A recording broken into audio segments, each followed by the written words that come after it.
I want to thank you for joining us for part two of Understanding Ancient Pandemic on Justinian's Plague in 541. If you didn't see part one, obviously that's on YouTube. Go back, watch that first, and then part two here.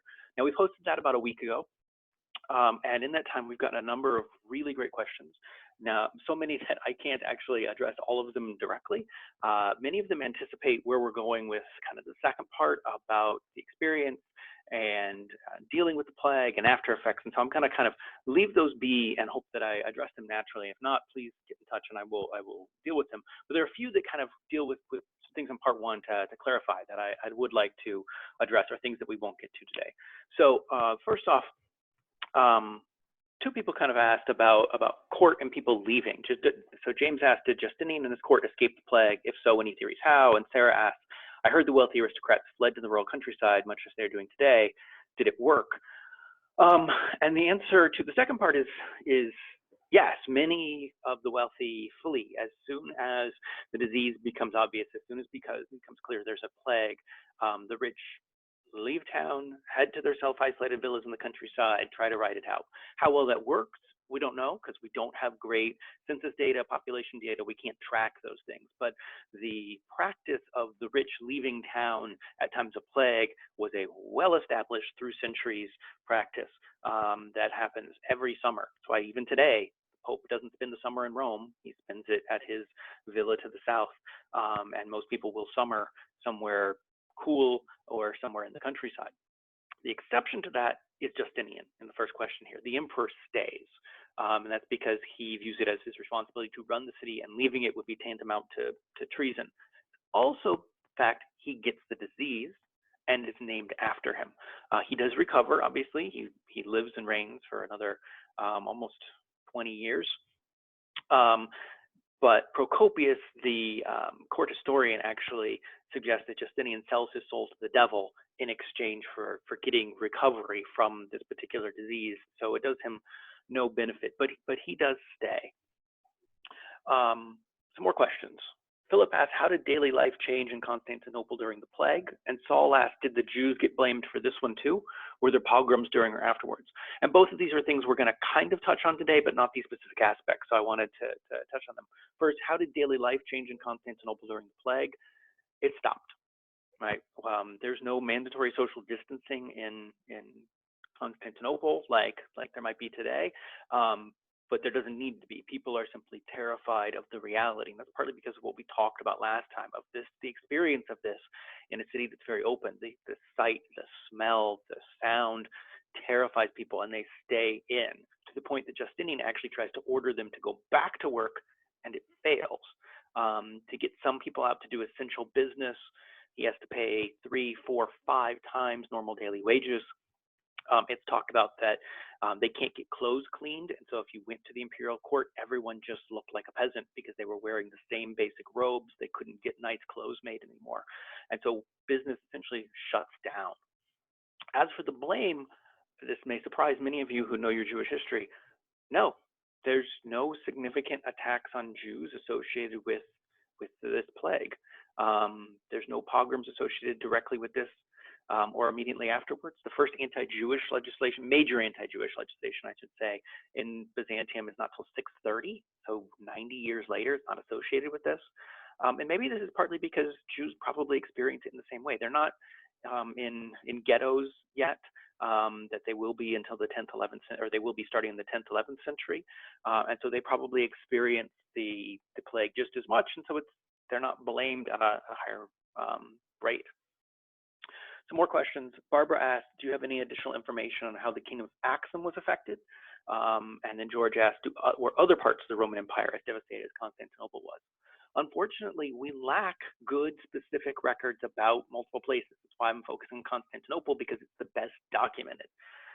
As for Axum, we have virtually nothing from this period, which is really interesting. We have good data from the 4th, 5th, early 6th century about what's going on in Axum, the kings, their conquest, expansion, and then virtually nothing until the beginning of the 9th century. It's a kind of a dark age, we might call it, in Axum, and when it reemerges in the 9th century, it's moved inland, it's become more insular. The Kebra Nagast, the Book of the Kings, that'll be so important to medieval Ethiopian history is written, and it looks very different. There's also some climactic change that we've talked about that seems to change the rainfall patterns in Axum, but unfortunately it's poorly documented, somewhat similar in some ways to the British Isles during this period that are poorly documented, and so it's kind of a dark age in terms of our knowledge. George, though, asked about other areas in the devastation, and the answer is yes, with the caveat. Constantinople is the worst because it's the most densely populated, right? The disease favors places where there is easy transmission. So the city of Antioch is particularly hit because it's so dense. The city of Rome, parts of Sicily really experience the disease. Even in the rural countryside in southern Italy, we know it's particularly bad. Visigothic Spain, it's not as clear how bad it is. And as you go up the Atlantic coast to cooler regions, it doesn't seem to be as bad. So it's those densely populated areas in the Mediterranean that seem to take the brunt of the disease. And then these questions, and this is obviously on all of our minds right now, how did the plagues become dormant or eradicated, and why does this plague eventually die out? And very sadly, the answer is time. In Constantinople, we know it burns the population about four months, after which the population could no longer sustain those high infection rates, and so it simply can't transmit as much. This happens as well in some other areas of the empire, and so after about 542, 543, it fades. You would get resurgences, 558, 570, I might be wrong on that exact date, 599. So about every 15, 20 years, you'd get a kind of a resurgence, and that may be associated with a particularly warm year, and crucially, a large enough population that doesn't hold immunity any longer. It completely is gone by 750. We know that the climate has warmed back after the dust veil event to its normal temperature by 650, and then about a degree warmer by 750. And so that causes extinction of this particular genetic strain. But the key here is that once the population, or a large enough percent of the population, achieves immunity, what we call herd immunity in some ways, it seems to stop transmission. So those are some questions that I want to hit on. And then today I want to talk about what is the effect of the plague. And it might be at this point interesting to discuss some new analyses of the plague, which have been done by DNA researchers or are considered medical attempts made to treat the plague. But I want to emphasize a point before we really get into this. Instead of evaluating the disease with the tools of modern medicine, we should study how persons suffering in the plague thought about it and dealt with it. The ancients didn't have a specific name for the disease. It was simply a great pestilence and mortality. And its particular causes were conceived, though, in culturally specific ways that we'll discuss. But while the study of medicine is particularly important, we shouldn't overemphasize it in history. And I don't want to denigrate medicine, obviously, in any way, shape, or form. But plagues are more than a bacteria or virus. As we are experiencing now, they are a biological, but also a psychological, social, and cultural phenomenon, right? And the biological shouldn't be privileged in defining it. We need to understand all of them. Too often today, we think of diseases as isolated, named, and understood in the lab. Before the lab, however, the way the disease was conceptualized determined how it was experienced, and that determined what it was. What I mean for historical study is that we shouldn't get caught up in the biological realities, which were not biological realities for the people of the 6th century. They don't understand germs and medicine and bacteria in the way we do, and we should not try to hoist that upon them. But even today, biology is only one part of the disease. The cultural and societal understanding of a disease are just as important.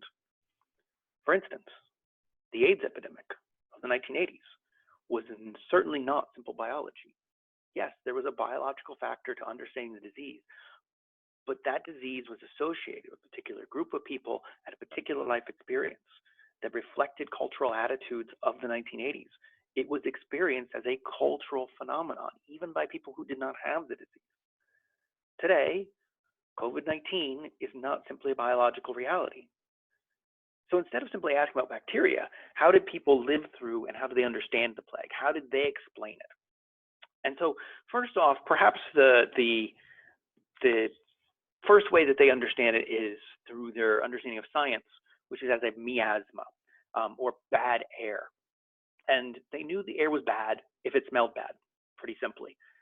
They urged people to move to healthier locales where the air smelled better. They urged people to burn incense and purify the air.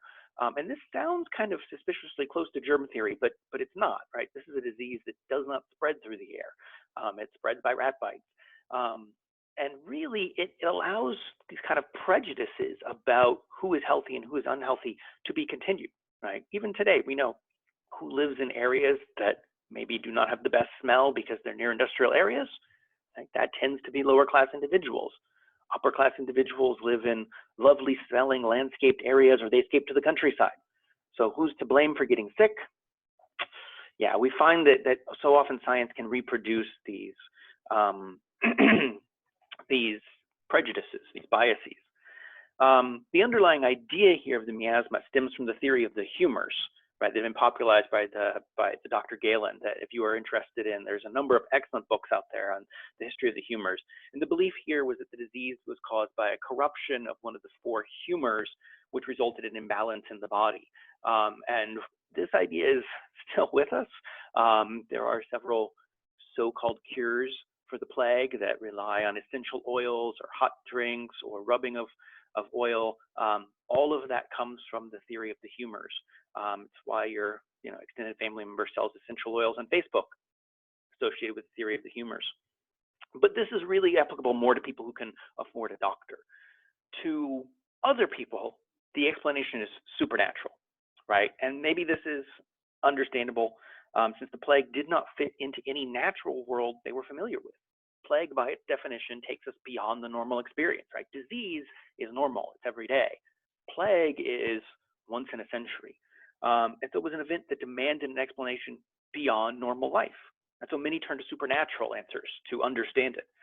Perhaps my favorite comes from John of Ephesus, who says, when the plague was passing from one land to another, many people saw shapes of bronze boats and figures sitting in them, resembling people with their heads cut off. Holding staffs, also of bronze, they moved along on the sea and could be seen going whithersoever they headed. These figures were seen especially in a frightening fashion, especially at night. And we have this story of headless, supernatural sailors carrying the disease. And this seems obviously strange, but it's an interesting myth because he's taking these people, bronze, holding staffs, but they're headless, right? So they're perverted.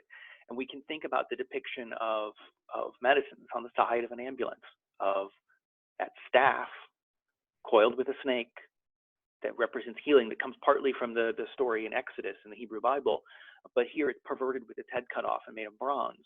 And then it travels by boats. And we already know how this plague travels. It follows trade routes that are the best traveled, right? Much like COVID-19 follows those air routes that are the most traveled and then follows interstate highways if you track them across the United States. And so here we have myth that has an understanding as well. In terms of maybe everyday understandings, explanation of the plague on a positive side, many seem to have interpreted the plague as a sign of the impending end of the world. Many Christians had come to believe that the world was 6,000 years old. Jesus was due to return around the year 550. So all sorts of signs are recorded: a major supernova, comets, earthquakes. And as the plague hit Egypt, crowds gathered in Constantinople to listen to a woman in trance proclaim that in 3 days the seas would rise up and swallow everything. And we see this kind of beginning of a culture of apocalypticism that sees the end of the world imminent in every major event over the next really century and a half. It seems to begin with this plague. But by and large, the single most common explanation is punishment. The plague is a punishment. And this idea exists in both the Hebrew and the Christian Bible. We can think of, we just made it through Passover, Pharaoh with 10 plagues of Egypt. And plague was viewed as divine chastisement for bad actions. We already mentioned that Jews do not get blamed, but there are two groups that do get blamed: heretics and homosexuality. Heretics, because at the time, the Byzantine Empire is split between different rivals of Christian groups that blame the other for bringing on this divine punishment. They disagree about the nature of Jesus. They disagree about the Trinity. And as a result, they really kind of blame the other group, unsurprisingly. The second part is interesting to me, though, that the only codification in law of blame is associated with homosexuality that establishes heavier penalties for the crime. Justinian writes this law explicitly to make that with an attempt to make God happy with his subjects, so he no longer threatens them with plague. So here's the law. For because of such crimes there are famines, earthquakes, and pestilences. Wherefore we admonish men to abstain from the aforesaid unlawful acts, they may not lose their souls. For we order that most illustrious prefect of the capital to arrest those who persist in the aforesaid lawless and impious after they've been warned by us, and to inflict on them the extreme punishment, so the city and state may not come to harm by reason of such wicked deeds. And so this blaming of homosexuality, of men specifically, never women, but only men, with the causing of famine, earthquake, and crucially pestilences. And this is written within 6 months of the plague hitting Constantinople, really records this as the blame. And so that blaming homosexuality, which is certainly not gone from our world, is present after 9/11, is present after Hurricane Katrina, is a long established pattern here. In any event, people do turn for answers to religion, to the Christian church. Bishops led prayers and healing services, but the greatest desire was for the holy, for things that could directly access a different world, is the idea. And so in the East, the most common are these stylites. And this is a particularly odd practice to our eyes that was very much in vogue in the 5th, 6th, 7th century in the East, that men would climb up on these pillars, sometimes 30, 40, 50, 100 feet high, and sit there for their entire lives. They'd have a bucket they'd lower down to get food. They'd drop their waste products over the side, presumably, and would stay up there for 10, 15, 20. Same when the stylite stays up for 28 years until he dies. When they go up, they find that his legs had putrefied, had withered away into nothing because he couldn't walk around. He just sat there. But crucially, their ability to overcome their desire to be, normal, to walk around, to interact, but to remove themselves from society, though as a performance, really won over the imagination of the average person. And so those who were sick would go and gather at the base, which seemed like a terrible plan, and ask for the blessing. And so they'd get blessed by the stylites. In the West, right, we mentioned that stylites are in the East. In the West, the more common approach is not for living holy men, but for relics, right? Those pieces or things that belong to the saints of past. And if you have been to Europe, you have seen more than your share of relics. These are the bones of Saint Sebastian. That will be important. We'll talk about in a minute. And so people would go and be blessed, or more crucially, touch the relics, touch the bones of the saint who was now in heaven and at the hand of God, who could appeal to them and get their healing. And this seems, it seems so medieval to us. It seems so different. But crucially, and this is the important thing that we need to actually think about for how to fix it applies to us today, the mortality rate of plague, while high, was only 40%, which means 60% do recover. And if you touch this bone and you recover, you attribute it to that. If you touch the bone and you die, you don't have an ongoing story. And so crucially, there are so many miracles because people want to have understanding. They don't want to just say, well, it just ran its course and I got through it and it's over. It's, I did this thing and it gave me healing. I went and touched this bone. You should do it too. And it gives power then to the dead saints, to the relics, and crucially to the churches and living bishops who are the guardians of those relics. And so we need to think in terms of, we don't know what actually maybe heals COVID-19. Maybe it's nothing. But if someone does do something when they have it and they do recover, even though the recovery rate is 98%, it will be attributed to that action, right? And thinking about cures in that way. Now, once people make it through this, right, it is 4 or 5 months, they make it through, they're on the other side. What has changed? Obviously, there is a huge death rate. And so I want to deal with kind of 3 areas where we see changes. First off, economics. We know that everything shuts down for a bit. while it is shut down, to get people to work, as I mentioned, you have to have higher wages. So one of the biggest changes is higher wages for workers as a result of plague. And what they find is that it's really hard to take those back down after they've already gone up. Wages very rarely will go back down. Justinian attempts to issue an order afterwards to bring them back to pre-plague levels, but the relationship was forever changed. And so price and wage controls were instituted from 542 to 545. The price controls seem to work. The wage controls don't, because workers can demand what they want because there are now fewer of them, and they will get it, right? And it's hard to enforce wage controls where it's easier to enforce price controls when you walk through the market. The price wage controls also may be related to a decline in slavery. This is debated, and so I add that question mark there that it's not 100% clear. But what is clear is that with fewer workers, right, the demand for work at any price outstrips demand for cheap labor, right? And so we do see this for certain new laws about runaways, right? Runaway slaves in the next 10 or 20 years. It seems more slaves run away because the benefit of it has actually climbed. If you get away, no one's going to ask where you came from. You can get a high wage. And so the benefits of escape are actually much higher than they were before as a result. It doesn't completely eliminate slavery. We know slavery does fade away in the West, though it's replaced by a serfdom that maybe is not all that different. That's a different lecture altogether. But it definitely has an effect on a decline in slavery, it seems. Finally, one major is a decline in tax revenue. We know this to be the case, that simply with less people, less work going on, there's a major decline in tax revenue. Italy, for instance, and there are other issues in Italy, there's a civil war going on, but when the census is done about 10 years later, Italy is the southern half of Italy, so south of Italy, south of Naples, the toe in the boot as we think of it, was declared uninhabited for tax purposes. That essentially there's no way to extract any revenue from here. And that is true across the Roman Empire, that there is a massive decline in tax revenue. And so while Justinian had been swimming in gold when he came to the throne, by the end of his reign, they are in dire debt. And so paying the army becomes a problem. And it relates to maybe our second kind of major after effect, and that's a reordering of world power.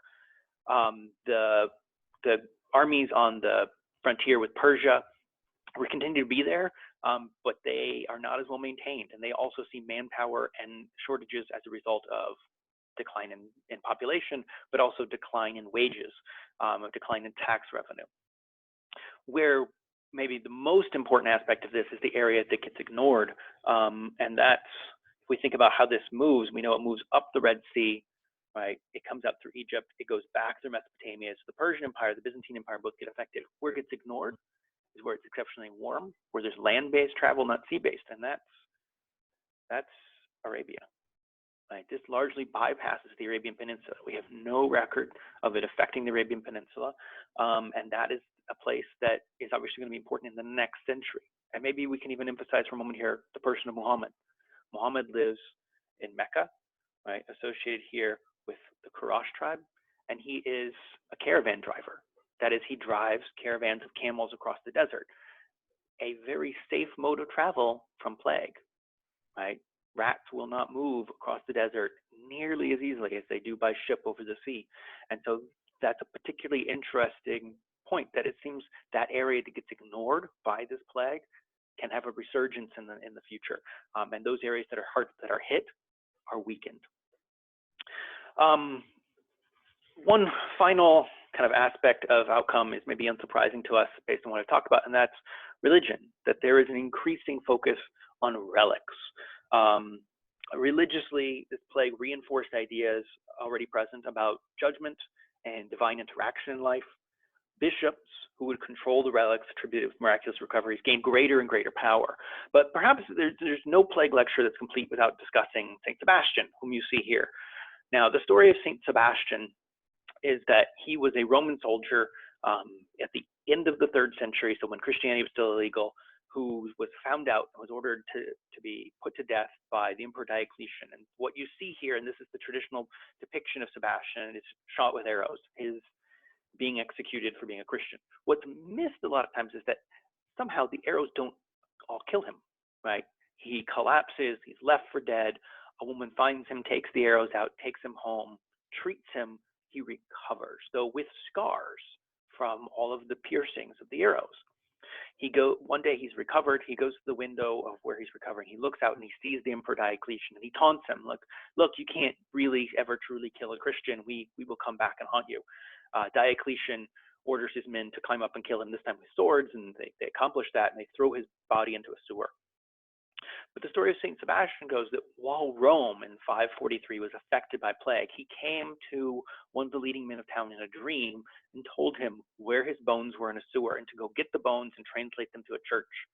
They did this. They went, they found the bones in the sewer, they carried it to a church, which was St. Peter in Chains. Today, if you visit Rome, it is known as St. Sebastian's. The plague then ended in Rome. Now, mainly because it had run its course, there was herd immunity developing, the weather was cooling, etc., etc. But that's not the reason given. It's not the reason that's understood, right? They performed this great action all together, and they got the benefit of St. Sebastian. And thus, St. Sebastian is the patron saint of plague victims. And he reminds us that over half of plague victims recover, and they're the ones who tell the stories, but they can recover with scars, right? They have the scars from having their bodies been ravaged by this disease. And they carry those future into this new world that is different economically, that is different religiously, that is different in terms of world power. And we need to think with those who suffer and recover. They're the ones who ultimately tell the story of the disease that really determines how it's affected.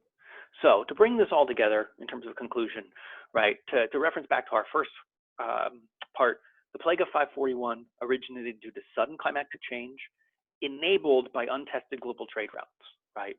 One without the other would mean there would be no plague, right? But that globalization that had happened, that had never been tested before, resulted in the spread of the pandemic.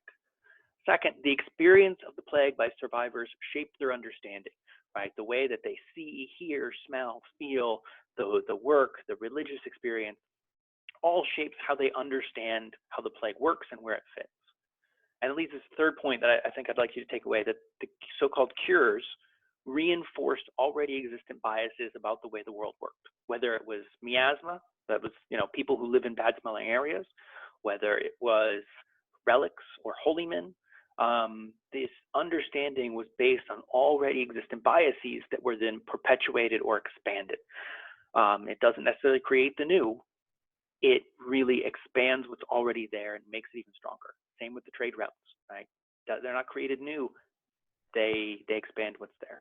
So if you are interested in this, even after listening to me drone on for a while, there's some other reading options. Two that I'll recommend: William Rosen's Justinian's Flea is very readable. Lester Little's Plague in the End of Antiquity covers all the way up to 750 and how the plague really kind of affects the end of the ancient world.